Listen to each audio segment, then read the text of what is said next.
Okay, well, it is 1 o'clock, and Jeff, I think you can take down our placeholder. Thank you very much. And in order, this is Beth Babcock. I'm the head of EMPath, and it's my pleasure to be hosting this small group discussion today.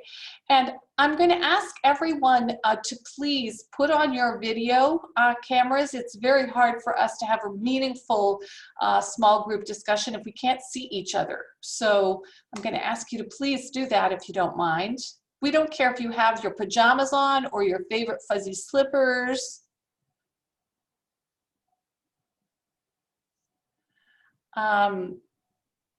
And do you still need help? Raise your hand if you still need help.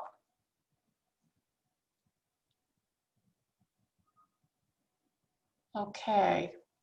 If everybody could please put their cameras on, we'd really appreciate it, so that we can see each other and connect with each other in this wonderful small group.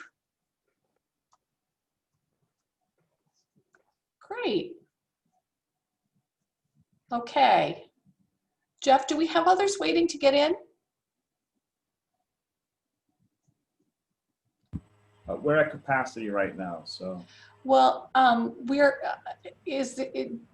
needs help, if you could help her. And Yep. if we're at capacity right now, what I would suggest is expanding the capacity, because we have you and a couple of other people who are from our staff. So maybe you want to just expand it a little bit. You could take in a couple more of the folks who are waiting. Yep, sure. That'd be great. Okay, so we have very limited time with each other, and so I'm going to dive right in. Welcome everyone to this small group discussion on the changing nature of labor markets and education platforms. This is meant to be just a time for us to be talking with each other and engaging around these ideas about how very much the world of work and education is changing.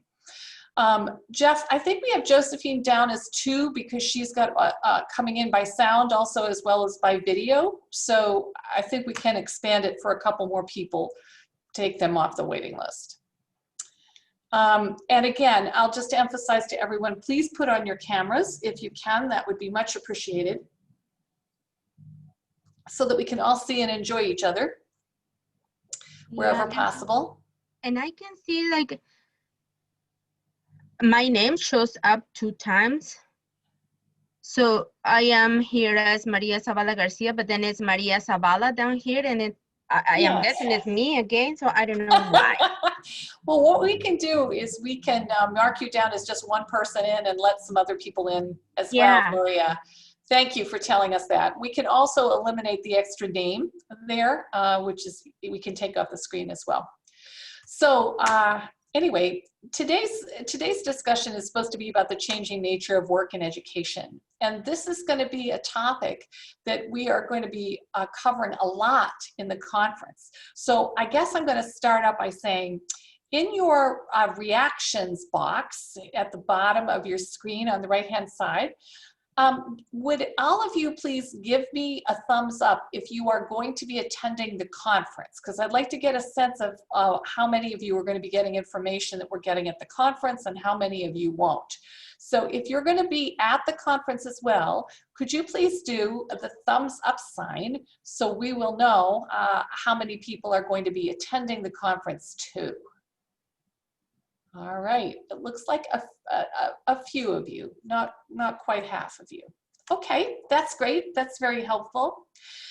So what this is supposed to be is a roundtable where we are going to be talking about the changing nature of work and education. And I've been doing a lot of research on that. Our organization has been, and we have lots of information that we could share that we are going to be sharing at the conference. So hopefully there will be some things that I can add to this conversation, but it's all supposed to be very much directed by you and what you want to talk about. So I'm going to do something that is a little challenging for people sometimes. I'm going to stop here and I'm going to ask those of you who are participating in the conversation to say, okay, what are the things that are concerning you about the way the world of work or the way the world of education is changing? What are you thinking about? What are you seeing? And what do you want to talk about today with each other?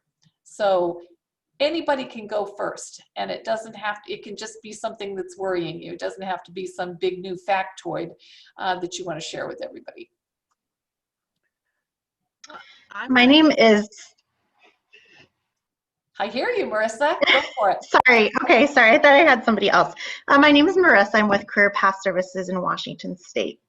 And so we work in a work training, transitional job training program. And so one of the things that I think has been really hard for us is lack of childcare.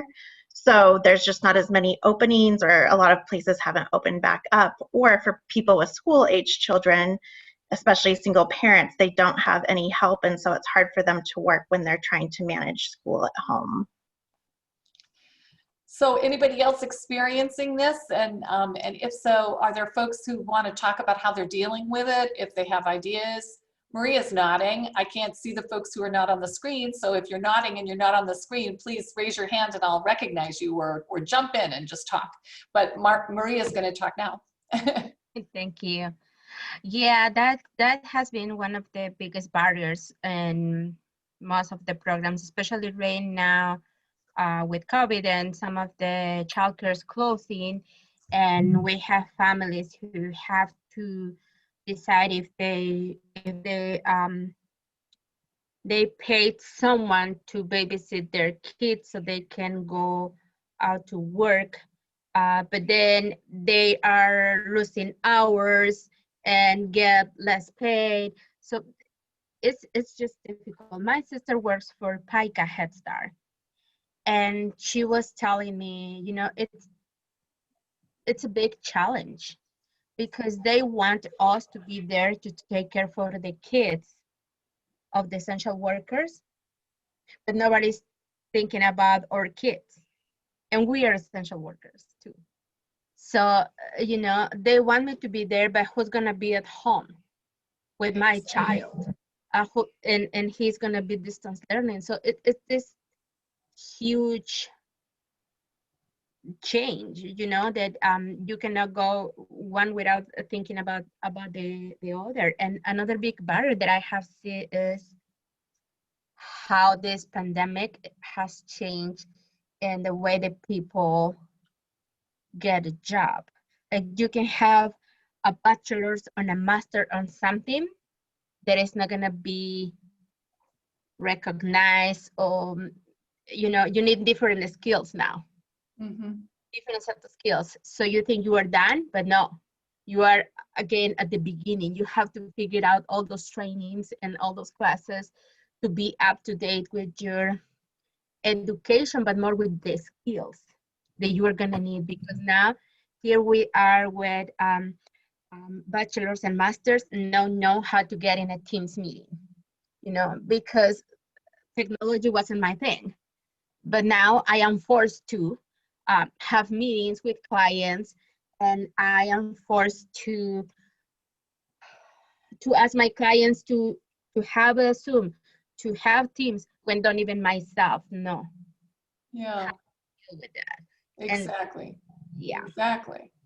So we've got two things going on here. We have this whole issue of obstacles to working because of childcare, and then obstacles to working because the way jobs are changing and how much the demand for skills are changing.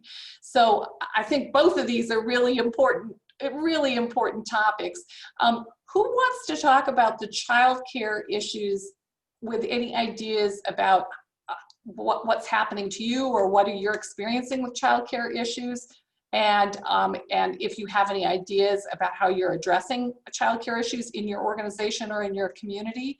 And then we need to talk about the changing nature of jobs too, that Maria has also raised, because that's another big issue. So if we could start with the childcare issues first, who wants to talk about those, what you're experiencing in your organization, and maybe some ideas that you've had.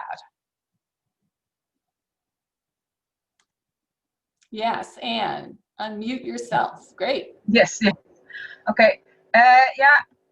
It's quite different in the Netherlands, because here we are reopened our childcare, so we have it a lot easier now. But in the beginning, we had the same problem. And what we did is that the parents took some children of others in their home.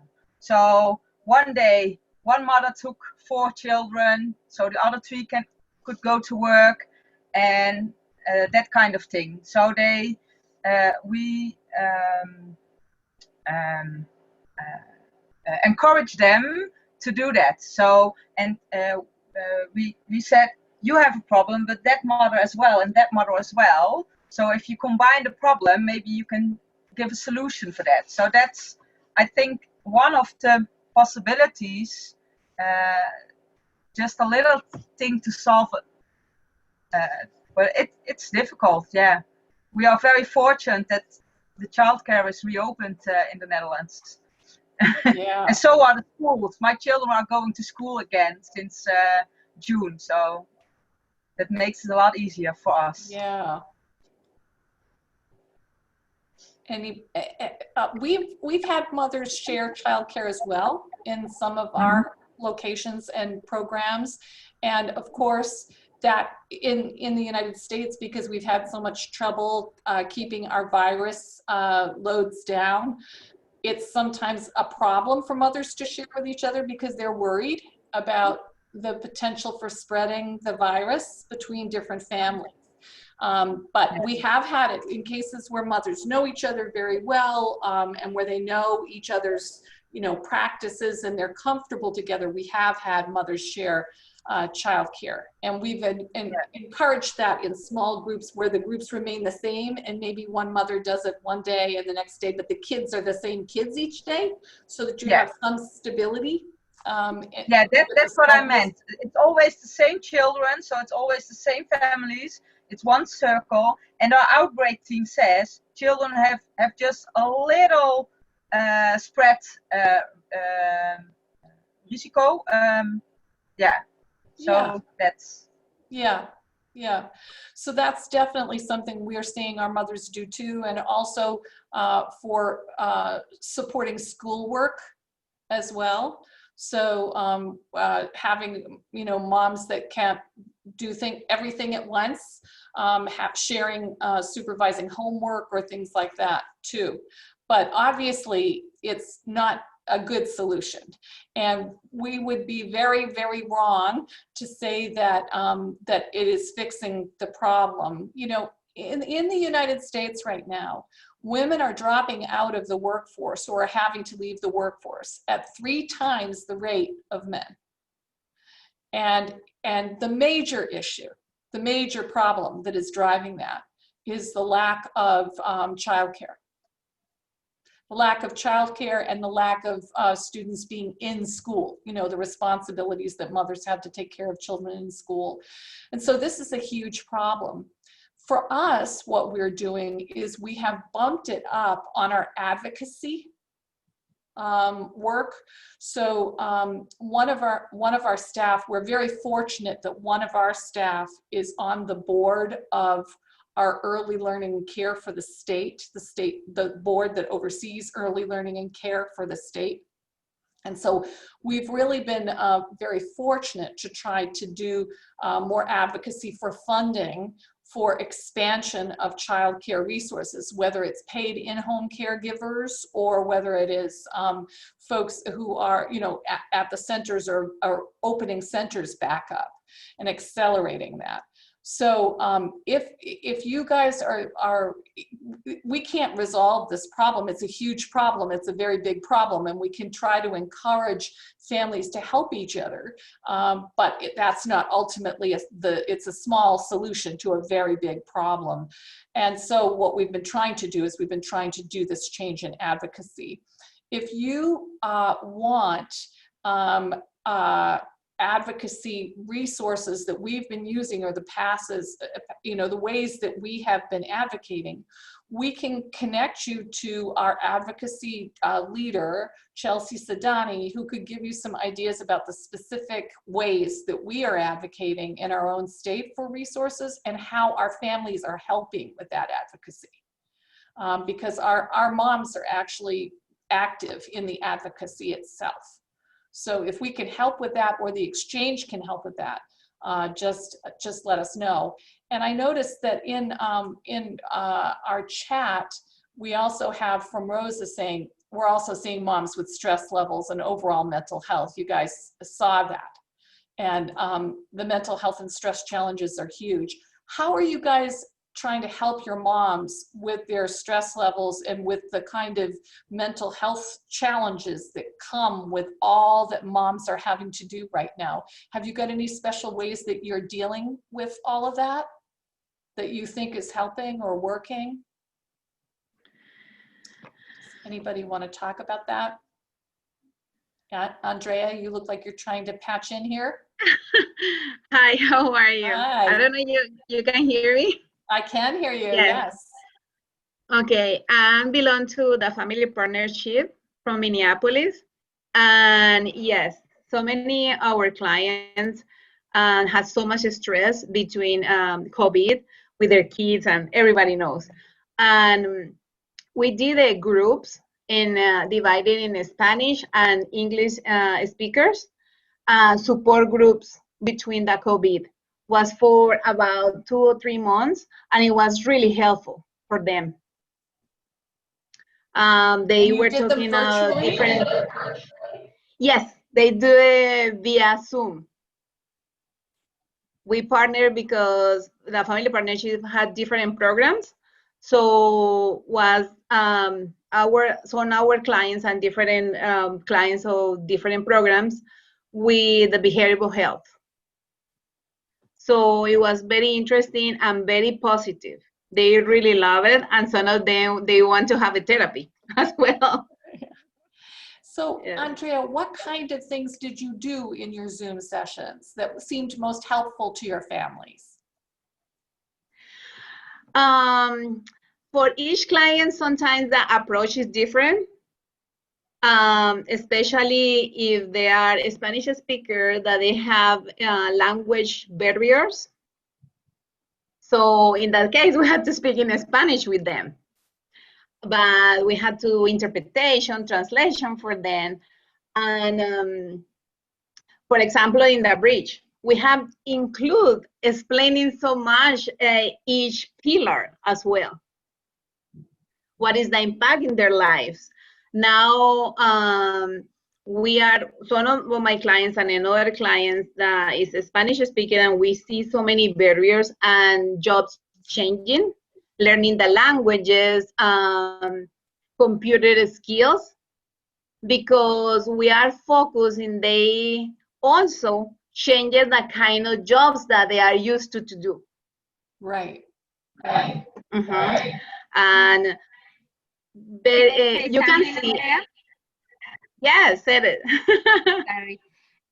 Some other topics that they cover on those virtual meetings was about meditation, how to calm down in that minute. It's better if you tell your child, wait a minute, give me 5 minutes and I'll come back, than just overreact, you know. No, you are such a dumb child, blah, blah, blah. Because the words that we say to our kids are gonna stick with them. And if because we are stressed, we are repeating them that they are dumb, that they are a problem, they do stress me. Those are the things that they are gonna remind. So that was one of the topics that they tell our participants on this virtual so those kind of things are just so helpful, helping people to think about how to calm down, to pause and step back and maybe go into the bathroom for a minute and get a quiet minute to get themselves back in control. thinking there are many different approaches that we can use. Having moms able, we run groups too, having moms able to talk with each other so they understand that they're not alone and can give each other advice. We've actually run Zoom yoga classes. Oh. And there are lots of other kinds of online yoga classes. It's Marissa's saying it's helpful to normalize feeling overwhelmed. Absolutely. And other things that can sometimes help are things like there's a lot of science behind positive affirmations. So having moms come together to say, what is it that they love about their kids? What is it that they love about themselves in the middle of the bad days? What was the one good thing that made them feel good? What was the best thing that they did for their child, or the most helpful thing they did for their child, or what that their child did? Bringing these things to the surface can help counter the negative feelings that mothers feel. And it sounds very new age, touchy-feely, but actually there's just a ton of science behind how it helps clear and calm and make people ready to, exactly, Andrea, the goal is about self-care. Goals about self-care. Absolutely. And I think that is very important, like Andrea was pointing out. Having the different groups for English speaking and Spanish speaking, it helps tremendously. It helps. Because it was not just about the language, but it's about the culture. You know, in our culture, we deal with things different way. So by our moms, hearing from other moms saying, it's okay, I have the same issue. You are not alone. This is happening to everybody. And hearing from professionals saying, I am a therapist, or I am a teacher, or I am whoever, and I am facing the same issues. Exactly. It was like, oh my God. I thought because you guys are on a different level, you really have your life, set up. And it was like, no, everybody's on the same. Right. Yeah. And in there are culturally different groups want to get together for different reasons. And in working with some Cambodian families in the past, I've had history of groups not wanting to come together to talk about mental health issues or the stresses, because Cambodian families don't really want to place an emphasis on that. And instead, they came together to give each other recipes and to talk about cooking. And in the process of talking about cooking or exchanging recipes, then they talked with each other about their children, and the other stuff just naturally came up. And so Amnesty International did a study of that Cambodian cooking group and actually found out that it was effective as a mental health platform, even though it wasn't set up as a mental health platform, but was designed just to provide that vehicle for mutual support. So bringing people together in doing things can really, really help, help give people a resource that they then can rely on outside of us, you know, that they can go on to rely on each other outside of us. So you brought up, Maria, this idea of jobs changing really fast. And what do you do when you're training people for jobs that aren't even there anymore, where the jobs are changing so quickly? So you have, for a background paper for this session, a paper that I just published like a couple of weeks ago with the American Enterprise Institute on the changing nature of work and how rapidly it is changing. And I'm going to get to the punchline on the paper right now, which is that what is happening in the world of work is that jobs are changing so fast now that virtually no one who changed for a job can expect to be continuing to do that same job for 5 years or more. The world of work is changing so much that all of us are finding our work changing. I mean, just think about how much you had to learn and how much we're all having to learn right now and over these past 6 months. Training is just a part of work now. And what we know now is that that 42% of the jobs that have been lost in the pandemic which by the way is just an acceleration of trends that have been going on for a long time, are not coming back. They're not going to be coming back. And that the jobs that are coming back are going to be changing very rapidly and over time. Even things like being a person who's a housekeeper.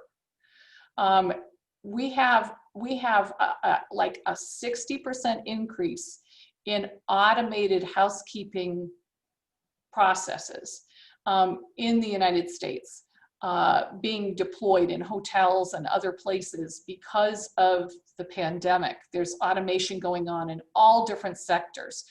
And so the world of work is changing really fast.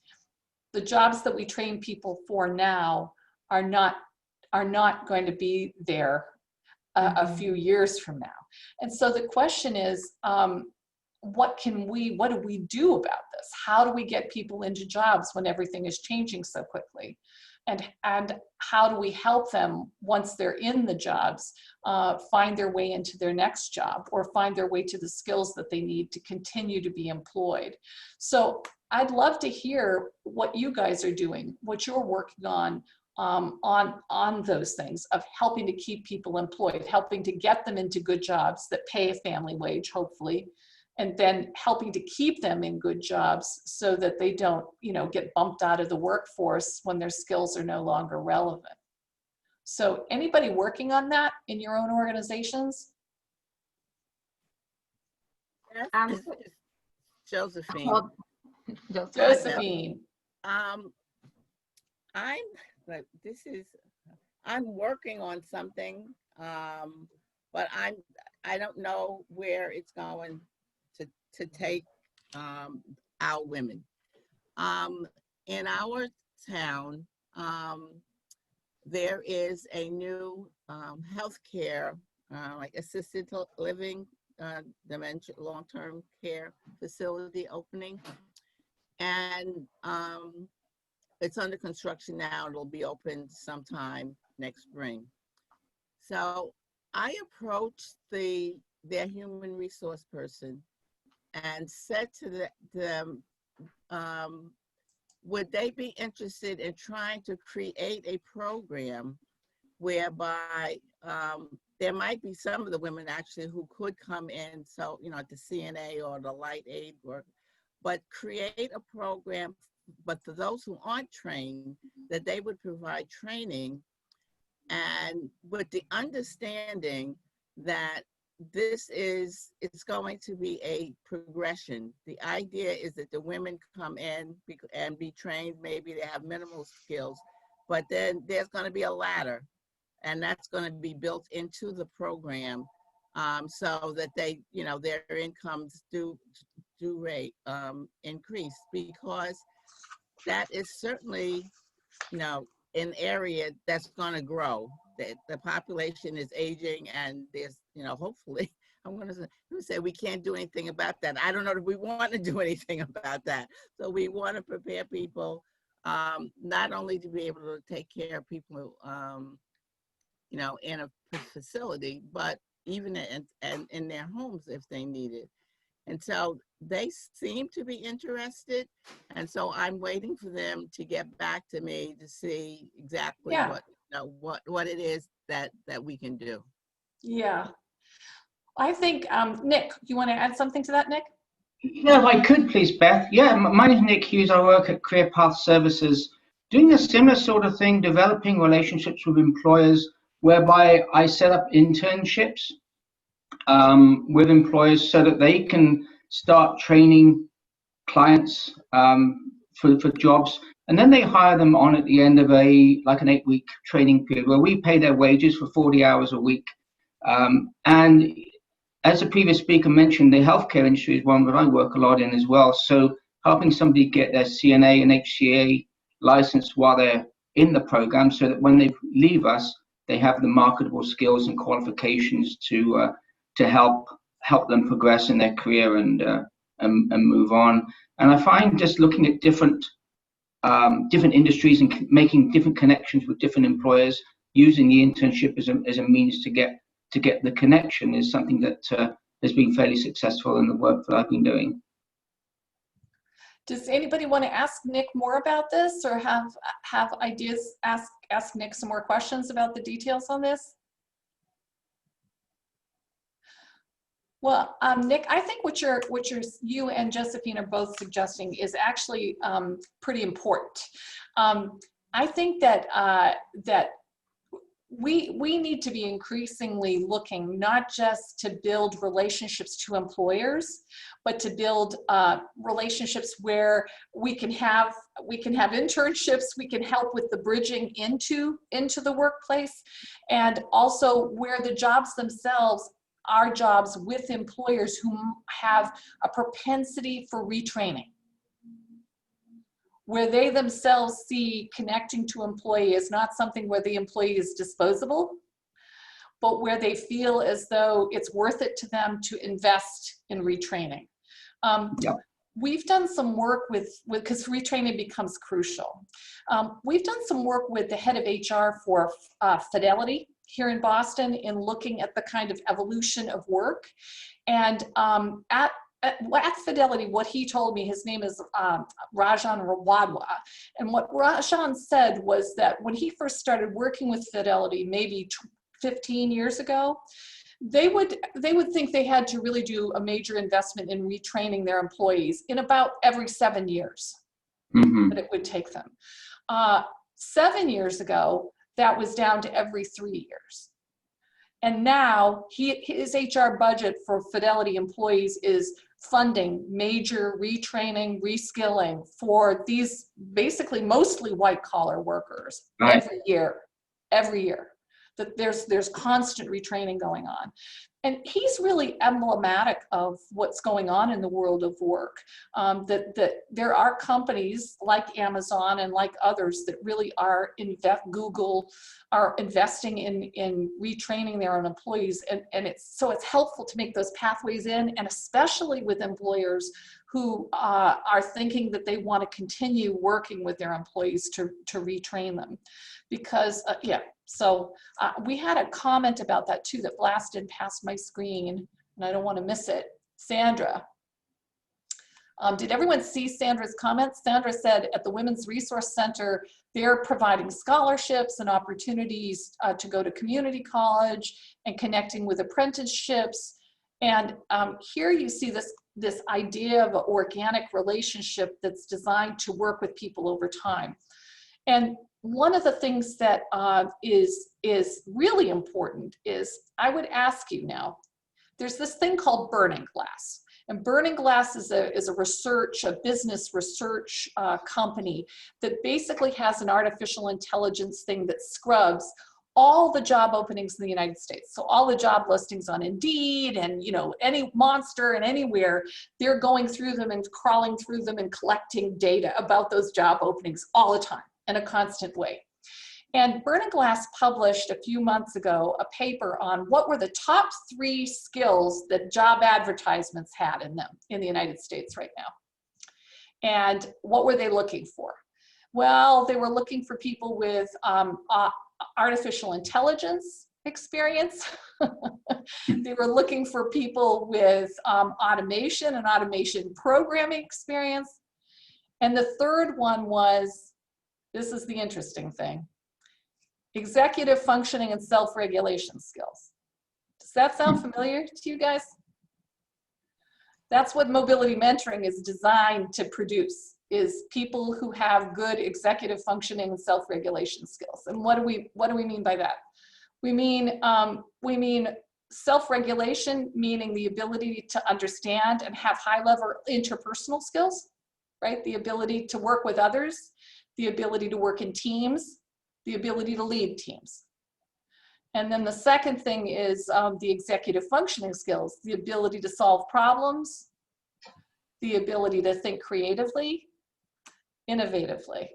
And so one of the things we know for this world of work transition is not only do we have to find good and meaningful relationships with employers and ways to train in the skills of the workplace, and do it with employers. Hopefully they're going to reinvest, and maybe we can continue to reinvest with them over time, but also to do it where we're providing coaching around building those skill sets that are the executive functioning skill sets, also called 21st century skills, also called soft skills, where we're actually building those to help our participants not only get those jobs, but actually continue to be able to persist and continue to train and continue to evolve so they can remain employed and continue to help find their way to the next step in their career, whether it's a step up or a step across, where they remain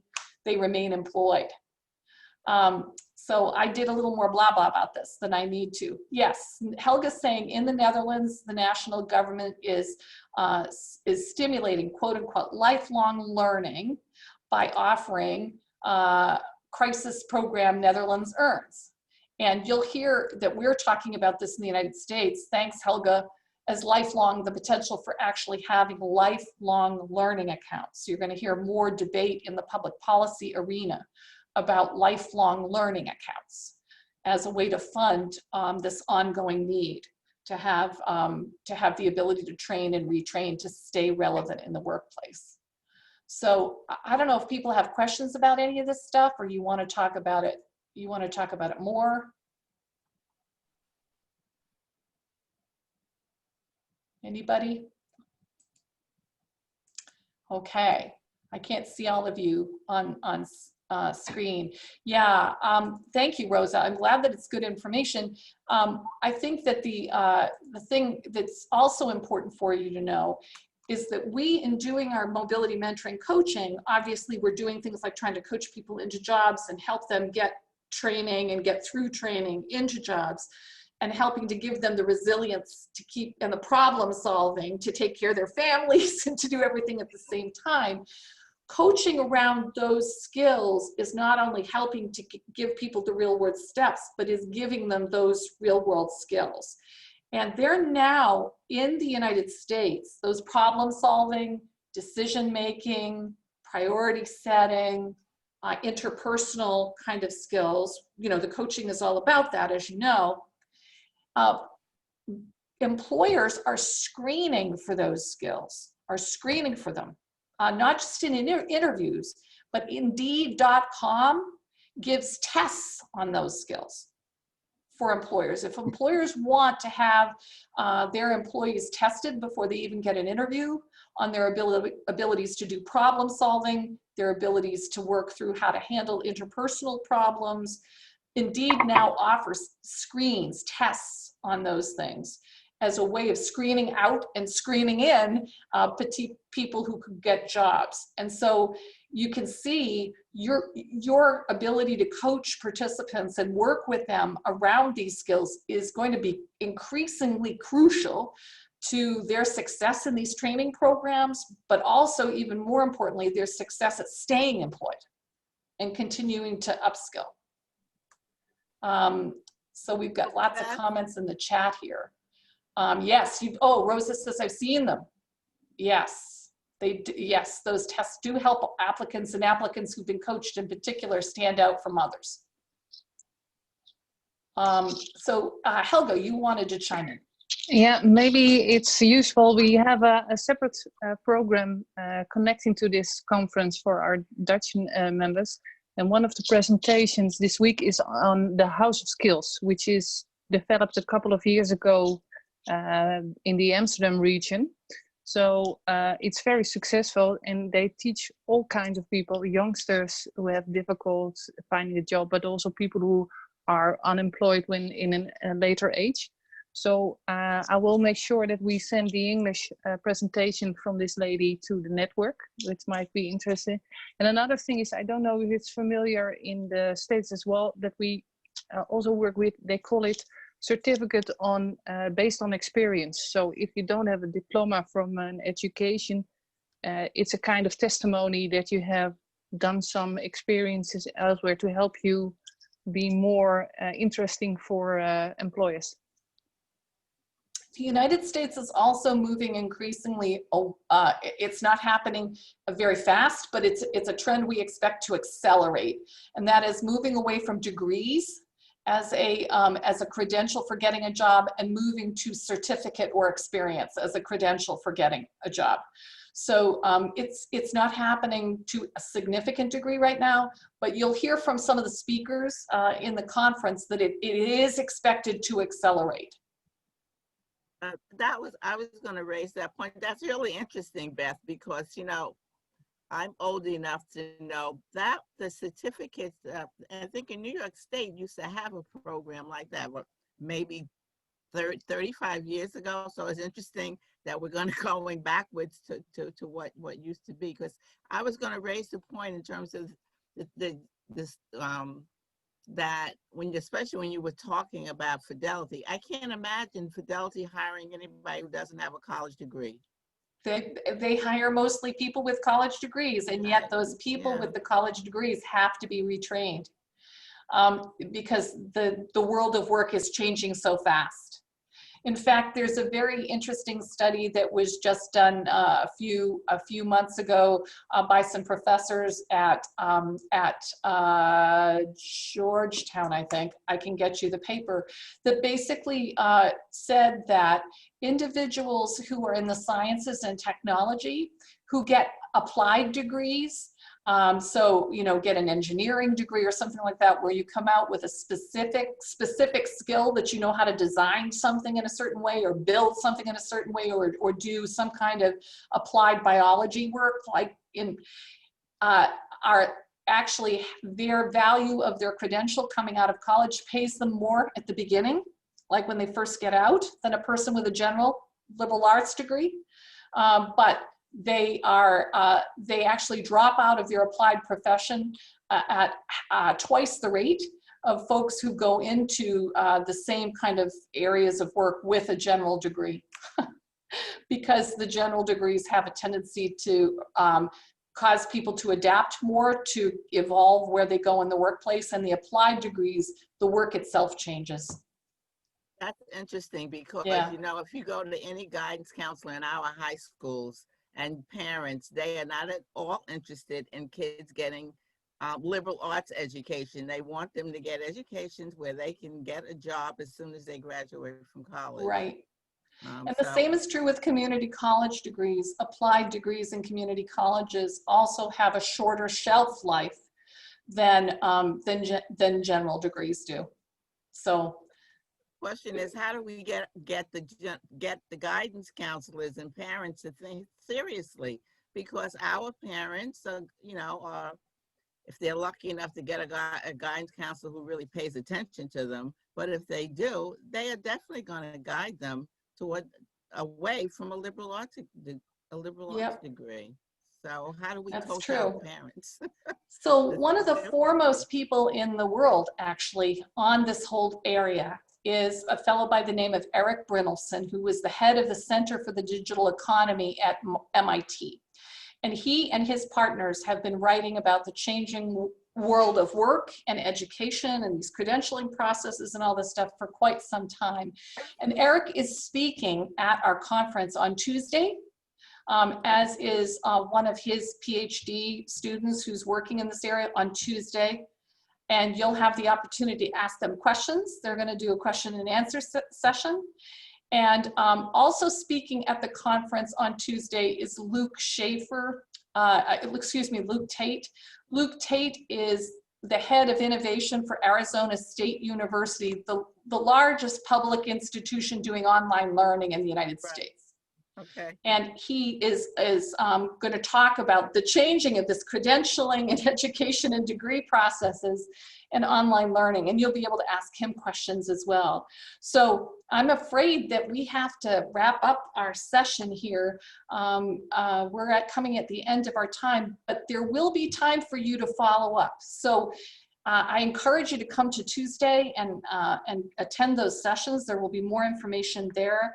And there is information in the paper that I just published about how some of this data I just talked with you about and how we can deal with it.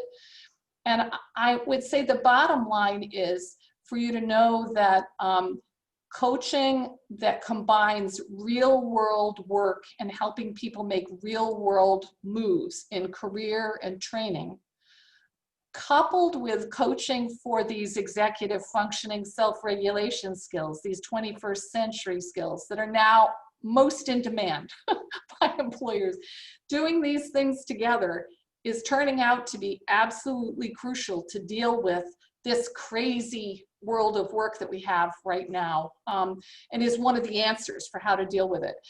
So you're actually in the middle of one of the solutions to the problem. Let's see. Sandra is saying, how do you access the paper? The paper should be available attached to this session on the HOVA platform. You should be able to just download it right away. And it should also be on the conference. Oh, thank you. There it is. That's one page out of the paper that you're seeing on your screen right now. And it's called New Strategies for Phishing. And the reason for that crazy title will become obvious when you see the paper in the paper summary. But it talks about mobility mentoring and how it addresses these crazy things, the crazy changing nature of work. So I want to thank all of you very much. And if you have further questions, please send them in the chat function of HOVA. Thank you very much, Rosa. And please let us know how we can continue to support you with these questions with the Exchange, because as you know, the Exchange webinars are all based on what you want to talk about and you need, and we can continue to have Exchange-based discussions around this crazy changing world of work and education as well. All right, everyone, thanks for joining us. Really appreciate it. Nice to be with all of you. And I hope the rest of the day goes well for you. Thank you. Take care. Bye. Thank you.